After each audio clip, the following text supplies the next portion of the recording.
এবার ইফতারের দাওয়াতের ভিডিওগুলো আপনাদের সাথে শেয়ার করা হয়ে ওঠেনি আমার, তবে চেষ্টা করব সামনের কয়েকটা দিন আপনাদের সাথে সেই ভিডিওগুলো শেয়ার করার জন্য। আপনাদের অনেকের অনুরোধ ছিল আমি টেবিলের ন্যাপকিনগুলো যে ফোল্ড করি এটা একটু প্রপারভাবে দেখানোর জন্য। খুবই সহজ, কোনাকুনি জাস্ট ন্যাপকিনগুলো ভাঁজ করবেন, তারপরে কুচি করে এই যেভাবে একটু ফোল্ড দিয়ে দুটো কোনা সেট করে নিলেই হয়ে যায় সুন্দর একটা বো। মুখে বলার থেকে দেখে নিলেই আসলে সহজ আমার কাছে মনে হয়, তারপরেও আমি আপনাদেরকে প্রপারভাবে একটু দেখিয়ে দিচ্ছি। আর এই যে কুচিগুলো, এগুলো এত কম বেশি বা ছোট বড় হলে কোনো সমস্যা নেই, তবে যখন কোনাকুনি ভাঁজ করবেন কোনাটা সমান হলেই দেখবেন বউগুলো খুব সুন্দর হচ্ছে।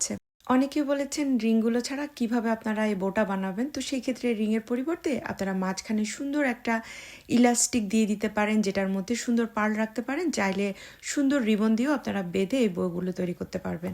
অনেকেই এই ন্যাপকিনগুলোর মাপ জানতে চেয়েছেন। সাধারণত মার্কেটে 12 বা 14 ইঞ্চি সাইজের ন্যাপকিনগুলোই অ্যাভেলেবল থাকে। আমি সেই কারণেই যেটা করি, ভালো মানের বা ভালো প্রিন্টের ফ্যাব্রিক পেয়ে গেলে সেটা এনে নিজেই ন্যাপকিনগুলো বানিয়ে নিই। নিজেরা বানালে সুবিধা মতো একটু বড় করে ন্যাপকিনগুলো বানানো যায়।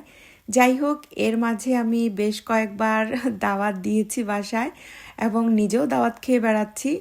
চেষ্টা করব সামনে আপনাদের সাথে এই দাওয়াতের ভিডিওগুলো শেয়ার করার জন্য। সে পর্যন্ত আল্লাহ আপনাদের সবাইকে হেফাজতে রাখুন। আসসালামু আলাইকুম।